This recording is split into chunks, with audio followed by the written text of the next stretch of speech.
நாடோடி மன்னன் பார்த்தீங்கன்னா அதோட இம்பாக்ட் இன்னைக்கு வரைக்கும் கூட எந்த டைரக்டரும் எடுக்க முடியாது. இல்லைன்னா இங்க இருக்கிற எல்லா டாப் டைரக்டர்ஸும் சேர்ந்தா கூட அந்த படத்தை எடுக்க முடியும். பாரதராஜாவுடைய 16 வயது அது என்ன ரொம்ப பாதிச்சுது. அதிலிருந்து பாரதராஜா வளர்ந்தாரா அப்படின்னா அந்த திரைப்படத்துக்கு சமமாக அப்புறம் திரைப்படமே அதுக்கப்புறமேட்டு அது மாதிரி ஒரு சினிமாக்கள் வரவே இல்லை அப்படின்னு சொல்லுவாங்க. அப்படிதான் நான் நினைக்கிறேன். இளையராஜாவை நான் எப்படி பார்க்குறேன்னா வெறுமனே ஒரு இசையமைப்பாளராக பார்க்குறேன். கலாச்சார புரட்சியில் மிக முக்கிய பங்கு செய்பவரா அவர் அவங்க பவதாரண்ய சொல்கிறாரு. என்னது சொல்லு, இந்த வாட்டி கரெக்டாக சொல்லு அப்படிங்கிறது பார்த்தீங்கன்னா இதுதான் அவருடைய தன்மையே. வைரமுத்து அவர்கள் ஒரு தமிழினத்துடைய ஒரு அடையாளம் அப்படின்னு நீங்க நினைக்கும் போது இப்படி இளையராஜா அவர்களுடைய பேசாமல் அந்த உறவை மேலும் மேலும் நீங்க அவரை காயப்படுத்தி தமிழ் மக்கள் உங்களை என்ன நினைப்பாங்க? இசையமைச்சா போதும், அது யார் நடிச்சாலும் யார் டைரக்ட் பண்ணாலும் கதையே இருந்தாலும் கதையே இல்லைன்னாலும் அந்த 6-7 பாட்டை ஓட்டி அதை பார்க்கறதுக்காக ஜனங்க போன காலத்தை நாங்க பார்க்கணும். இளையராஜா சாரோட பயோபிக் நம்ம தனுஷ் சார் பண்ண போறாங்க. நம்மளோட வைரமுத்து சார் மோஸ்ட்லி இருக்க மாட்டாரு அப்படின்ற ஒரு தகவல் வெளியில பெருசா பேசிட்டு இருக்காங்க. நீங்க வைரமுத்து அவர்கள் தேவையே இல்லைங்க. நான் என்ன நினைக்கிறேன்னா பிரிஞ்சு பிரிஞ்சு பிரிஞ்சு அது மிகப்பெரிய பிளவா மாறிட்டு இது ஒரு சமூக குற்றமா மாறும். மிக முக்கியமான மனிதராக இருக்கிற பாரதராஜா அவர்கள் செய்திருக்கணும். ஆனால் அவர் ஏன் இதை செய்யல அப்படிங்கிறது புரியல. மீடியா கடை நேயர்களுக்கு வணக்கம். ஸோ இன்னைக்கு நம்ம கூட வேலு பிரபாகரன் சார் இருக்காரு. வணக்கம் சார். வணக்கம். எப்படி சார் இருக்கீங்க? Super sir. ஸோ சொல்லுங்க, அப்போ இருந்த சினிமா எப்படி இருக்கு, இப்போ இருக்க சினிமா எப்படி சார் இருக்கு? ஏன்னா நீங்க சினிமாவை பார்க்குற ஒரு கண்ணோட்டம் நிறைய இன்டர்வியூஸ்ல நான் பார்க்கும்போது தெரிஞ்சுது, நீங்க எல்லாரும் பார்க்குற மாதிரி சினிமாவை நீங்க பார்க்கவே இல்லை, வேற ஒரு கண்ணோட்டத்துல நீங்க பார்க்குறீங்க. ஸோ சொல்லுங்க சார். நான் பீயிங் ஃபிலிம் இன்ஸ்டியூட் ஸ்டூடெண்ட்டுங்க, அடையார் ஃபிலிம் இன்ஸ்டியூட்ல சினிமாட்டோகிராஃபி கேமரா படித்தோம். நான் அங்கே இன்ஸ்டியூட்டில் சேர்ற வரைக்கும் மேபி நான் 18 வயசில் சேர்ந்துருப்பேன்னு வச்சுங்க. நான் அது வரைக்கும் ஒரு 10 படம் பார்த்துருவேன். அந்த ஸ்பேன் 18 இயர்ஸ் லைஃப் ஸ்பேனில் நான் பார்த்ததே ஒரு 10 படமாக தான். 18 இயர்ஸ்ல 10 படம் தான் பார்த்துருக்கேன். உதாரணத்துக்கு நான் முதல்ல இன்ஸ்டியூட்டில் பார்த்து ரொம்ப உணர்ச்சி வசப்பட்டு பைசிக்கிள் தீவ்ஸ் அப்படின்னு ஒரு படம்.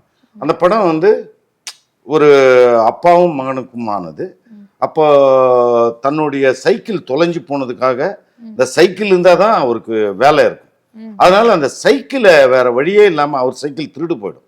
அதனால அவரு ஒரு சைக்கிளை திருட முயற்சிப்பார். அப்படி திருட முயற்சிக்கும் போது அவர் மாட்டிப்பார். அதான் கிளைமேக்ஸ். மாட்டிக்கிட்டு இந்த பையன் முன்னாடியே ஒரு 5 வயசு 6 வயசு இருக்கும், அவன் முன்னாடியே எல்லாரும் போட்டு அடிப்பாங்க. அடிக்கும்போது அவன் போயிட்டு அப்பாவை அடிக்காதீங்க, அப்பா அப்பா அப்படின்னு போய் கதறும். அதான் கிளைமேக்ஸ். அது முடிக்கும் போது நான் என்ன பண்ணுறேன், அப்படியே என் சீட்லேயே என்னால் அழுகையை கட்டுப்படுத்த முடியல. இன்ஸ்டியூட்டில் பார்க்குறேன். இப்போ வெளியே அப்படியே ஒரு கேட்டை பிடிச்சிட்டு அழுதுகிட்டே இருக்கேன். இப்போ ரொம்ப நேரம் நண்பர்கள்லாம் ஏன் இதை சொல்கிறேன்னா, முகம் யார் அதில் நடிகன்னு நமக்கு தெரியாது, யார் அது டைரக்டர்னு தெரியாது, அந்த மொழி தெரியாது. ஆனால் அந்த திரைப்படம் உங்களை உலுக்கினா அப்போ ஒரு பெரிய பெரிய தாக்கம் உண்டாக்குது. அது உங்களுடைய முழு உணர்வுகளை உங்களால் அது தூண்ட முடியுது. அது என்ன சொல்லணும்னு நினைக்குதோ அது உங்களை செய்ய வைக்குது. இப்போ ஏன் அப்போ எனக்கு மிகப்பெரிய கேள்விகள். அப்போ மாதத்துக்கு ஒரு முறையே ஏதோ ஒரு திரைப்படம் நல்லா ஒன்றா அந்த தமிழ் திரைப்படத்தையும் அங்கே ஸ்க்ரீன் பண்ணுவோம். ஆனால் அது பார்த்தா அது ஆங்கில திரைப்படங்களோ வேற்று நாட்டு திரைப்படங்கள் என்ன அந்த இடத்துக்கே கொண்டு போய் நிக்க வைக்குது. எந்த இடம் களம் நடக்குதோ அந்த களத்திலே என்னையும் ஒரு பார்வையாளர் இருக்க வச்சு பார்க்க வைக்கிற அளவுக்கு அவனுடைய டெக்னாலஜி இருக்கு.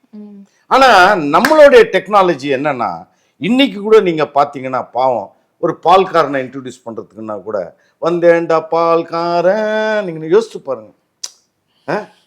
வந்தாண்டா ஆட்டோக்காரன். அப்போ என்னன்னா ஒரு 2000-3000 வருஷத்துக்கு முன்னாடி இருந்த அந்த கூத்து இது இருக்குல்ல, அது இன்னைக்கும் தொடருது. அப்படிதான் நம்மளுடைய திரைப்படங்கள். அதாவது நம்ம திரைப்படத்துல ஒரு காட்சி நடக்குதுன்னா அந்த காட்சி நடத்தி உங்களுக்கு உணர்ச்சி ஏற்படுத்த மாட்டான். அந்த காட்சி அப்படி நடக்குது அப்படின்னு யாராவது சொல்லுவான். அதாவது அவர் வந்தார், இப்போ இவர் என்ன சொல்லுகிறார் என்றால் இவர் அவரை அடித்தார், இந்த மாதிரியான வாய்ஸ் ஓவர்ஸ் மட்டும் இல்லைங்க. அது அவன் வாய்ஸ் ஓவரே இல்லாம சொல்றது கூட அந்த வாய்ஸ் ஓவர் சொன்னா எப்படி இருக்கும், அந்த மாதிரி விஷுவல் தான் நம்ம யூஸ் பண்றோம். அப்ப அடுத்த கட்டத்துக்கு நாம போல. எனக்கு அப்படி முழுமையான திரைப்படங்களா நான் நினைக்கிறது வந்து எம்ஜிஆரோட திரைப்படங்கள். இன்னைக்கு வரைக்கும் அன்பீட்டபிள் அதோட மூவி கன்ஸ்ட்ரக்ஷன். நீங்க நாடோடி மன்னன் பாத்தீங்கன்னா அதோட இம்பாக்ட் இன்னைக்கு வரைக்கும் கூட எந்த டைரக்டரும் எடுக்க முடியாது. இல்லைன்னா இங்க இருக்கிற எல்லா டாப் டைரக்டர்ஸும் சேர்ந்தா கூட அந்த படத்தை எடுக்க முடியாது. ஒரு திரைப்படத்தை இந்த சமூகத்துக்கு, எந்த சமூகத்துல நீங்க அதை பிரசன்ட் பண்றீங்கன்னு ஒண்ணு ரொம்ப முக்கியம். இந்த சமூகத்து மக்கள் வந்து படிப்பறிவு இல்லாத பாமரர்களாக, பண்பற்றவர்களாக, அதை எல்லாமே வந்து வளர்ச்சி அடையாத ஒரு நிலையில இருக்கிற ஒரு சமூகம். அந்த சமூகத்துக்கு எந்த கதை சொல்லணும், அது எப்படி சொல்லணும், இதெல்லாம் நீங்க பாத்தீங்கன்னா எம்ஜிஆருடைய திரைப்படங்களும் அல்டிமேட். அதுக்கப்புறமேட்டு அது மாதிரி ஒரு சினிமாக்கள் வந்து வரவே இல்லை அப்படின்னு வந்து சொல்லுவீங்களா சார்? அப்படிதான் நான் நினைக்கிறேன். அதாவது என்னன்னா, நான் ஒரு அப்ப மாணவ பருவத்துல ஒரு படம் பார்க்குறேன், பாலச்சந்தர் அவர்கள், அவள் ஒரு தொடர்கதை. அதுவும் இன்ஸ்டியூட்ல தான் அதை ஸ்க்ரீன் பண்றாங்க. பண்ணும்போது அது ரொம்ப என்னை பிரமிக்க வைக்குது. அடடா, அது என்னை முதல்ல எம்ஜிஆர் படங்களுக்கு அடுத்து என்னை ஒரு தாக்குன ஒரு படமா நான் நினைக்கிறேன். ஆனா நீங்க பாத்தீங்கன்னா அடுத்த ஒரு வாரத்திலேயே எனக்கு வந்து மேகா டாக்கா தாரா அப்படின்னு ஒரு பெங்காலி படம் போடுறாங்க. போட்டா அதோட காப்பியா தான் இந்த அவ்வளோ ஒரு தொடர்கிறது. அந்த மாதிரி அப்படி ஒரு இது. அப்புறம் பாரத ராஜாவுடைய 16 வயது நிலை, அது வந்து என்னை ரொம்ப பாதிச்சுது. ரொம்ப மிக சிறந்த ஒரு திரைப்படமா கல்லூரியிலிருந்து வெளிவந்த உடனே, ஏன்னா அதுல என்னுடைய எங்க காலேஜ் ஸ்டூடெண்ட் தான் நிவாஸ்னு கேமராமேன். அதனால எங்க இன்ஸ்டியூட் ஆளு ஒர்க் பண்ண படம்ன்ற மாதிரி போய் பார்த்தா அது ஒரு என்ன ரொம்ப பிரமிக்க வச்சு. ஆனால் அதிலிருந்து பாரதராஜா வளர்ந்தாரா அப்படின்னா அந்த திரைப்படத்துக்கு சமமாக அப்புறம் திரைப்படமே அவர் எடுக்கல. அப்படி எனக்கு அப்படிதான். அப்புறம் பார்த்தீங்கன்னா மணிரத்னம் இவங்கெல்லாம் ஒரு ஒரு இதை காட்டினாங்க. ஒரு சிறந்த திரைப்படத்தை எடுப்பதற்குண்டான ஒரு நேர்த்தி கிடைச்சிச்சோ அப்படின்னு நம்ம நினைக்கும் போது அதுவும் வளரும். பட் இப்போ இருக்கிற காலகட்டத்துல கொஞ்சம் வியாபார ரீதியாவும் வந்து பண்ணா மட்டும் தானே நம்மளால வந்து வெளியிட முடியுது. அதுதான் நீங்க பாருங்க, எம்ஜிஆருடைய காலகட்டத்தை நீங்க நல்லா பாருங்க. சுமார் ஒரு 75 ஆண்டுகளுக்கு முன்னாடி அவர் துவங்குறார். அதாவது 1955-56 அந்த நாடோடி மன்னன் வருது. அந்த காலகட்டம் வந்து ரொம்ப ரொம்ப ரொம்ப பிற்போக்கான ஒரு காலகட்டம். பிற்போக்கான ஒரு காலகட்டம். ஒரு கதாநாயகன் என்பவன் விபூதி வைத்துக்கொண்டு ருத்ராட்ச கொட்டை போட்டுக்கிட்டு கடவுள்கிட்ட வேண்டிக்கிட்டு 4 பாட்டு பாடுற காலம் வந்து இவங்க மாத்துறாங்க. திராவிடியன் மூமெண்டால அது மாறுது. ஆனால் திராவிட தலைவர்களான அண்ணாவும் கலைஞரும் கூட திராவிட கலைஞர்களாக இருக்கிறாங்க. அவங்களால செய்ய முடியாத ஒரு மூமெண்ட்டை எம்ஜிஆர் செய்தார். எப்படின்னா அந்த காலகட்டத்தில் என்னென்ன பழக்கம் இருக்கோ அந்த பழக்கத்துக்கெல்லாம் விடை சொல்றாரு இல்லையா. அதை உதாரணத்துக்கு நீங்க பார்த்தீங்கன்னா தாலி கட்டுறதை கூட அவர் அவாய்ட் பண்ணிட்டார். எந்த ஒரு சடங்கு இல்லாத கடவுளை எடுத்த உடனே கடவுளை கும்பிட்டுட்டு வீட்டை விட்டு கிளம்புறது, அதையெல்லாம் தூக்குறாரு. நெற்றி பூச்சை தூக்குறாரு. எவ்வளவு கஷ்டம் நீங்க யோசித்து பாருங்க. ஆனால் அப்படி அவர் இந்த சமூகத்துக்கு மாறாக அவர் வந்து கருத்துக்களை படம் எடுத்தாலும் அவர் தான் வியாபார ரீதியில முதலாவதாக. இப்ப வியாபாரம்ன்றது ஒரு தனியா அதுக்கு இப்படி இந்த மாதிரி இருக்கணும்ன்றது ஒன்றும் கிடையாது. அதில் உண்மையும் மாற்றுக்குண்டான கருத்துக்களையும் கொண்டு போகிறது ஓட வியாபாரமும் செய்யலாம். இப்போ சன் டிவியை சொல்லும்போது கூட நிறைய பேர் சொல்கிறாங்க. இப்போ நாங்கள் கேட்குறோம், சன் டிவி வந்து ஒரு திராவிட பாரம்பரியத்திலேருந்து வந்த டிவியா, அந்த டிவியில் போயிட்டு நீங்கள் ஜோசியம் சொல்கிறீங்களே, அந்த டிவியில் போய் நீங்கள் வந்து கும்பாபிஷேகத்தை காட்டுறீங்களே, அந்த டிவியில் வந்து அண்ணாமலை கிரிவலத்தை காட்டுறீங்களே, இது சரியா அப்படின்னு அவங்க கேட்கும்போது அவங்க வைக்கிற பதில் என்ன தெரியுங்களா, இது ஒரு வியாபாரம், நீங்க அதை கொள்கையும் இதையும் கொண்டு வந்து சேர்க்காதீங்க, இது வியாபாரம். இது சரியான பதில் இல்லை. ஏன்னா அப்ப மற்றவனை நம்ம குறை சொல்றோம்ல, என்னையா நீ ஏன் நீ இந்த சாமியை கும்பிட்றன்னா, இது வியாபாரத்துக்கே எப்படின்னா அது அவன் வாழ்க்கை அப்படிங்கிறான். அதுவும் ஒரு பெரிய கடையில பெரிய லட்சுமி போட வச்சுக்கிறான், பெரிய வெங்கடேஸ்வரம், இது ஒரு வியாபாரம் ஏன்றான். அப்ப நீங்க திருத்தவே முடியாது. அது எதுக்கு சொல்றேன்னா, பகுத்தறிவு கருத்துக்களை வைத்து கொண்டு கூட மிகப்பெரிய வியாபாரத்தை செய்ய முடியும்னு எம்ஜிஆர் நிரூபிக்கிறார். அதை நாம இப்ப விட்டுறோம். அவ்வளவு பெரிய கருத்துக்களை சொன்னா மக்கள் நம்மளை ஏத்துக்க மாட்டாங்க, இது வியாபாரத்தை அப்படி இல்லை அப்படிதான். ஸோ இப்போ வந்து பொதுவாக வந்து எல்லாருமே வந்து பேசிட்டு இருக்காங்க இளையராஜா சார் அண்ட் வைரமுத்து சாரோட காப்பிரைட்ஸ் இஷ்யூ. ஸோ அதை பற்றி உங்களோட கருத்து என்ன சார்? இளையராஜாவை நான் எப்படி பார்க்குறேன்னா, வெறுமனே ஒரு இசையமைப்பாளராக பார்க்கல. அவர் ஒரு பெரிய ஒரு கலாச்சார புரட்சியில் மிக முக்கிய பங்கு செய்பவரா நான் பார்க்க. ஒரு இசையமைப்பாளர் அப்படிங்கிற ஒரு தகுதியை, அந்த இதுவை தாண்டி அவர் ஒரு மகத்தான மனிதனாக தென்னாடு முழுக்கும் கொண்டாடப்பட்டார். டெஃபினட்டா. இப்போ இளையராஜா சாரோட பாடல்கள் வந்து பிடிக்காத ஒரு ஆளே நம்மளால வந்து பார்க்க முடியாது. பட் மேடையில அவர் பேசுறத, இந்த பாடல்கள் பிடிச்ச ஒரு மனிதர்கள் கூட வந்து பாத்தீங்கன்னா அவங்களுக்கு ஒரு மாற்று கருத்து இருக்கு. ஏன் அவர் அப்படி பேசுறாரு? ஒரு மேடையில இப்படி நம்ம வந்து பேசக்கூடாதுல்ல, ஏன் அப்படி வந்து பேசுறாரு? எப்படி என்ன ஒரு மாதிரி கர்வமா வந்து பேசுறாரு. நான் தான் இதுல, என்னை தவிர இந்த உலகத்திலேயே யாருமே கிடையாது அப்படின்றாங்க. ஒரு நார்மலா ஏதாவது ஒரு பர்சன் அந்த தண்ணி கொடுக்க வந்த அந்த ஒரு இஷ்யூவா இருக்கட்டும், ஸோ அது மாதிரி ஒரு கான்ட்ரவர்சி எப்பயுமே இருந்துகிட்டே இருக்கு. அவர் இன்னும் கொஞ்சம் அன்பா அந்த மேடையில இருந்திருந்தா ரொம்ப பெர்ஃபெக்ட்டான ஒரு மனிதரா வந்து எல்லார் கண்ணுக்கும் வந்து தெரிஞ்சிருப்பார்ல. அதாவது அவரை நீங்க பாத்தீங்கன்னா மிக அழுத்தம், ரொம்ப அழுத்தம். டெஃபினட்டா. ரெண்டாவது இன்னொரு விஷயம் பாத்தீங்கன்னா, அவர் இப்படித்தான், அதாவது உதாரணத்துக்கு அடுத்த மனிதன் இப்படி திட்டுறாரு நம்ம நினைக்கிறோம்ல, ஆனால் அவருக்குள்ள போய் அவர் ரெக்கார்டிங்ல அவர் மகன் அவர் மகள் வாங்காத திட்டு இல்லை. அதாவது மிக நேர்மையான உண்மையான மனிதனா நான் அவரை பார்க்கிறேன். அவருடைய உணர்வே அப்படி இருக்கு, புரியுதுங்களா? ஒரு 2-3 பேர் நம்ம உட்காந்துக்கிறோம், அவர் வந்து அவங்க பவதாரண்ய சொல்றாரு, என்னது சொல்லு அப்படிங்கிற அந்த முகம் பார்த்தீங்கன்னா அதுல ஒரு 1000 கடுமைகள் இருக்கும். பார்க்குறேன் என்ன அப்படின்றதும் மறுபடியும் அப்படி பார்க்கறதும், இந்த வாட்டி கரெக்டாக சொல்லு அப்படிங்கிற அது பார்த்தீங்கன்னா, என்னடா இவங்க 4 பேர் இருக்கிறாங்க, இவ என் மக, அதெல்லாம் அவருக்கு தெரியவே தெரியாது. அவருக்கு நடிக்க தெரியல, சுத்தமா தெரியாதுங்க. எப்படிப்பட்டவனும் அடுத்த மனிதனை ஒரு மாதிரி திட்டுவான், தன் மகன் மகளை வேற மாதிரி திட்டுவான். அதுவும் வளர்ந்து பெரிய பாடகிகளாக இசையமைப்பாளர்களாக நீங்க கூட ஒரு மேடையில பார்த்துக்கலாம். அந்த இவனை கூப்பிடுற, எப்படா இவன் அது எப்படா ராகம் தான் ஏதோ கேலி பண்றாரு, பார்த்துக்கலாம்.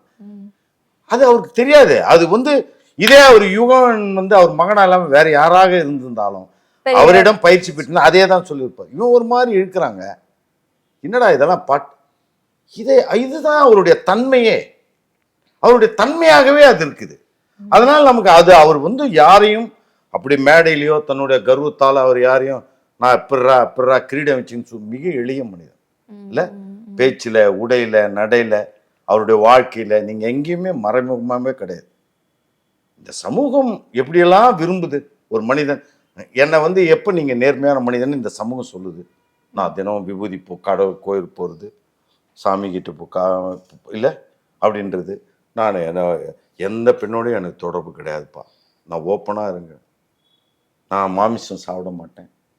இது தேவையற்ற பல விஷயங்கள் செய்தால்தான் இந்த சமூகம் என்னை ஒழுக்கமானவன் அப்படின்னு ஒரு லிஸ்ட் போட்டிருக்கு.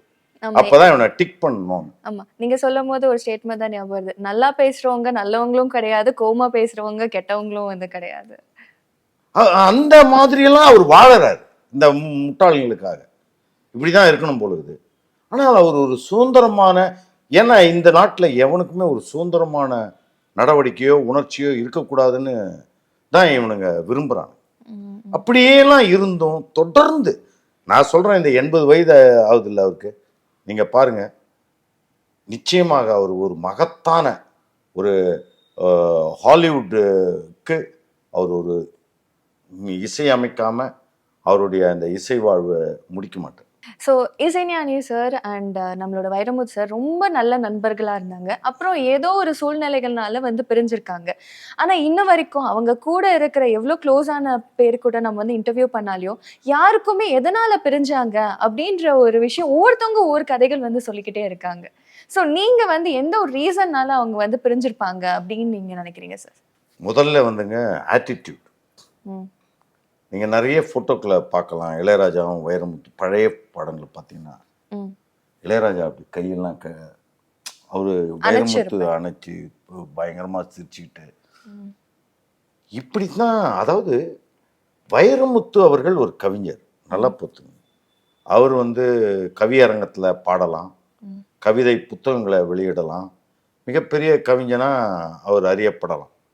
ஆனால் திரை இசை நீங்க பாடல் எழுதுறீங்க அப்படின்னும் போது அது முதல்ல வந்து இசை தான், திரை இசை தான். ஏதாவது அது இசையிலையா இருக்கும்போது தான் அந்த பாடல்லாம் நமக்கு ஞாபகம் இருக்கு.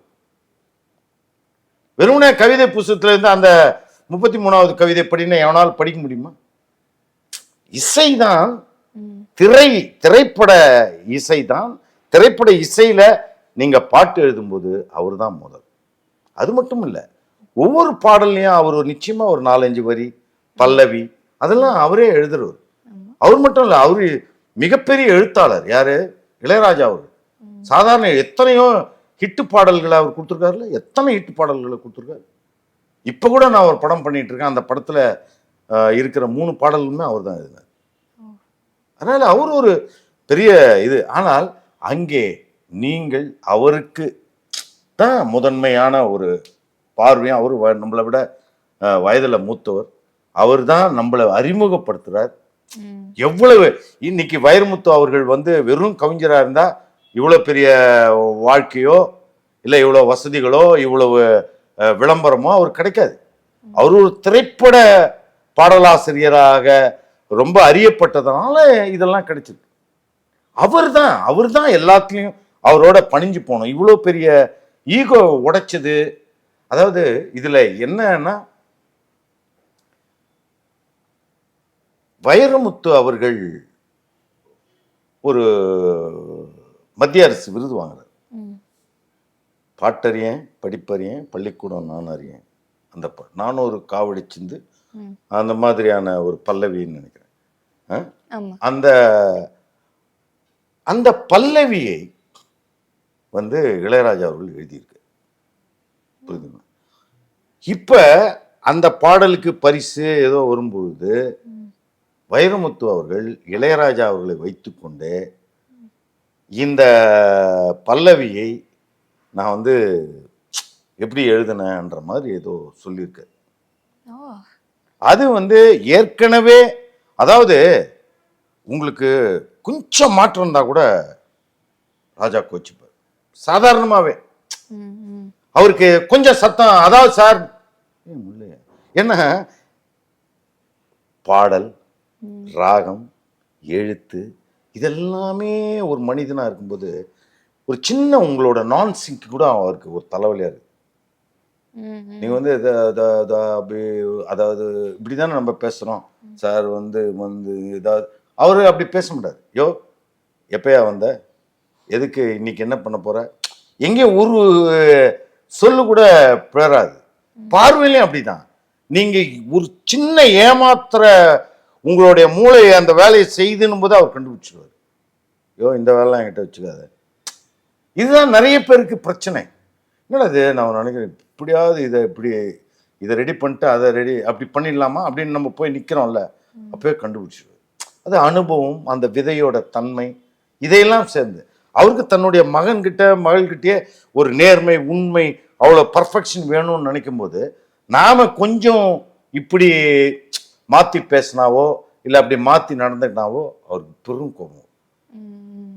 இதுதான் அந்த முதல் உடைசலுக்கு காரணம் அப்படின்ட்டு நான் நினைக்கிறேன். ஓகே. ஸோ அதுக்கப்புறமேட்டு இந்த கான்ட்ரோவர்சி வந்ததுக்கு அப்புறமேட்டு நம்மளோட கங்கை அமரன் சார் வந்து பேசினது தான் இன்னும் பெரிய வந்து ஒரு கான்ட்ரோவர்சியா வந்து ஆயிடுச்சு. அவர் அப்படி பேசியிருக்க வேண்டாமோ அப்படின்னு வந்து எல்லாரோட ஒரு கருத்து இருக்கு. ஏன்னா நாங்க தான் வந்து வளர்த்து விட்டோம், நீங்க வந்து அமைதியா இருங்க அப்படின்ற மாதிரி வந்து ஒரு ரொம்ப ஹார்ஷான ஒரு டோன்ல வந்து சொல்லியிருக்காங்க. ஆமா, அதாவது வந்து நீங்க வைரமுத்து அவர்கள் வந்து தேவையே இல்லைங்க. நான் என்ன நினைக்கிறேன்னா, ம். நம்மை அறிமுகப்படுத்தினார், நமக்கு அது பிடிக்குது பிடிக்கல அப்படிங்கிறது வேற. ஆனால் அதை நீங்க தொடர்ந்து பேசக்கூடாது. ம். நீங்க வந்து வார்த்தை வரிகள் தான் சிறந்தது அப்படின்னு நீங்க சொல்லலைன்னாலும் ம். அதை சில பேர் சொல்லிட்டு தான் இருப்பான். வரி தான் ஏன் சிறந்தது, நீங்க ஏன் சொல்றீங்க? நீங்க சொல்ல அப்புறம் நீங்க சொல்றீங்க அது அப்படி புரியலன்னா அது ஞானி இல்லை அஞ்ஞானின்றீங்க. அதெல்லாம் வந்து இப்ப என்ன மாதிரி ஆளுக்கே என் அசிஸ்டன்ட் அப்படியோ இல்லை அசிஸ்டன்ட்னு சொல்லக்கூடாது, என்னை விட வயது குறைந்தனோ என்னால் அறிமுகப்படுத்தப்பட்டவனோ என்ன அப்படி வம்புக்கு இழுக்கிறான், இல்லை என்ன கொஞ்சம் கீழே இறக்கி பேசுறான், இல்லை நான் பேசுற கருத்துக்கு முரணா பேசுறான் அப்படின்னு நினைக்கும் போது எனக்கு எவ்வளவு நிச்சயமா ஒரு பாதிப்பு உண்டாகும். ஆமா, அந்த இதுலயும் சொல்லியிருப்பாங்க. இது மாதிரி வரிகளும் இதுவும் வந்து ஒண்ணுன்ற மாதிரி சொல்லிட்டு, ஆனா நடுவுல வந்து சொல்லியிருப்பாங்க வரிகள் தான் ஃபர்ஸ்ட். சோ அதுதான் வந்து பெயர் கொடுக்குது அப்படின்னு சொல்லியிருப்பாங்க. அது புரியாது, ஞானி இல்ல ஞானி. அப்போ அப்படிப்பட்ட கருத்துக்கு கங்கை அமரன் மாதிரி ஆளுங்க சொல்றது ஒன்றும் தப்பு இல்லை. அந்த மாதிரி ஒரு சண்டை தான் இது. ஏன்னா இப்படியெல்லாம் பேசுவது இந்த நாட்டுக்கு இழுக்கு. இந்த நாட்டுக்கு இப்போ இந்த நாட்டு மக்களுக்கு நீங்க கற்றுக் கொடுக்குற பண்பெல்லாம் தவறா போய் முடியும். வைரமுத்து அவர்கள் ஒரு தமிழினத்தோடைய ஒரு அடையாளம் அப்படின்னு நீங்க நினைக்கும் போது, நீங்க தமிழுக்கான ஒரு அடையாளம் சொல்லும்போது இப்படி இளையராஜா அவர்களோடு பேசாமல் இல்லை முரண்டு அந்த உறவை மேலும் மேலும் நீங்க வந்து அவரை காயப்படுத்திட்டு இப்படியே இருந்தீங்கன்னா தமிழ் மக்கள் உங்களை என்ன நினைப்பான்? இல்லை தமிழ் மக்களுக்கு தமிழ் இளைஞர்களுக்கு நீங்கள் காட்டி கொடுக்குற பாதை இதுதானா? ஒற்றுமை, பல்வேறு பிரச்சனைகள் இருக்குது. ஒரு சின்ன கற்பனை, உங்க முன்னாடி இப்ப Ilaiyaraaja sir and Vairamuthu sir இருக்காங்க, ரெண்டு பேர்ட்டையும் ஒரு கேள்வி வந்து கேட்கணும் அப்படின்னா என்ன கேள்வி கேட்பீங்க? ஒன்னே ஒண்ணுதான். அதாவது ஐயா நான் சொல்றேன், இளையராஜா அவர்களை சொல்வேன், ஐயா நீங்க அவரே தவறு பண்ணாருன்னு நினைச்சுக்கிட்டாலும் தயவு செஞ்சு அதை மறந்து, ஏன்னா ஒரு தமிழ் இனத்துக்கு உங்களுடைய ஒற்றுமையும், ஏன்னா இவ்வளோ பெரிய கலைஞர்களாக இருக்கிற நீங்கள் வந்து அந்த ஒற்றுமையும் உங்களுடைய நட்பும் வந்து அதாவது இனிமேல் இப்படிப்பட்ட பிரிவு இப்படிப்பட்ட பிரச்சாரங்களை நீங்க இளையராஜா அவர்கள் செய்யறதில்லை. இவர் எதனா சொன்னார்னா அவர் ஏதாவது பதில் சொல்றாரு தவிர, மற்றபடி கவிஞர் வந்து நீங்களும் புரிஞ்சுக்கணும், ராஜா அவர்கள் நம்மளை விட வயதில் மூத்தவர், நம்மை அறிமுகப்படுத்தியவர். அது மட்டும் இல்லை, திரை இசைக்கு அவரு. நம்ம பாட்டு எதுனா எல்லா படம் ஓடாது. ஆனால் ஒரு காட்டம் இருந்து 25 வருஷம் இவர் இசையமைச்சா போதும், அது யார் நடித்தாலும் யார் டைரக்ட் பண்ணாலும், கதையே இருந்தாலும் கதையே இல்லைன்னாலும் அந்த 6-7 பாட்டை ஓட்டி அதை பார்க்கறதுக்காக ஜனங்க போன காலத்தை நாங்கள் பார்க்குறோம். அப்போது அந்த திரை இசையில் அவர் மேன்மையாக இருக்கார், நம்முடைய விதையிலையும் நமக்கு மூத்தவராக இருக்கார்.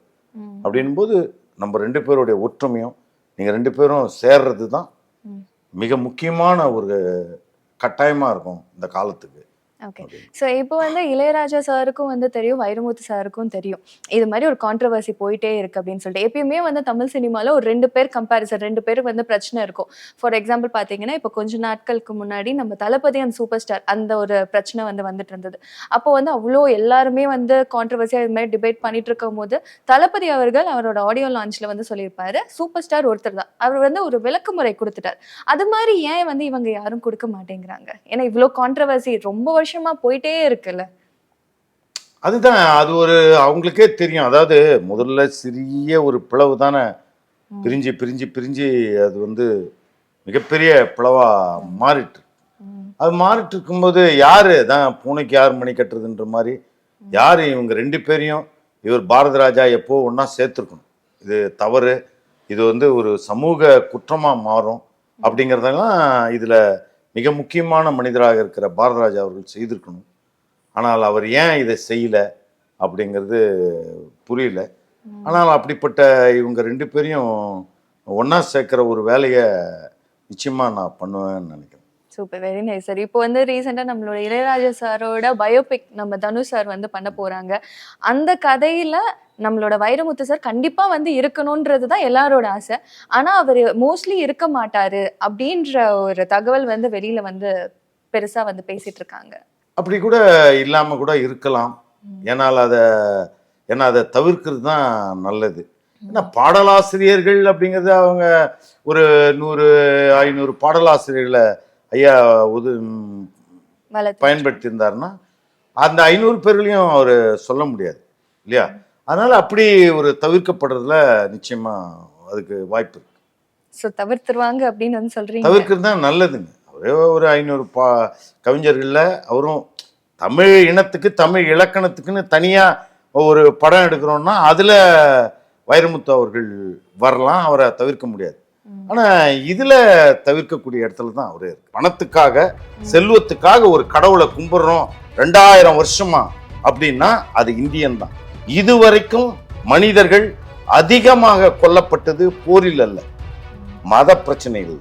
அதாவது கடவுள் இல்லை என்கிறது உங்களுக்கு புரிஞ்சால் மட்டும்தான் நீங்க எல்லோரும் சமம், நான் கடவுளை கும்பிடுறேன், கடவுள் மேல எனக்கு பக்தி இருக்கு, மற்றதெல்லாம் தப்பு, மற்ற மனுஷன் நீ எப்படிதான் இருக்கணும்ப்பா, அதுக்கு என்ன செய்ய முடியும்? காமம் வந்து காதலா எப்போ மாற்றப்படுது, அது ஏன் அப்படி பொய் சொல்லப்படுது?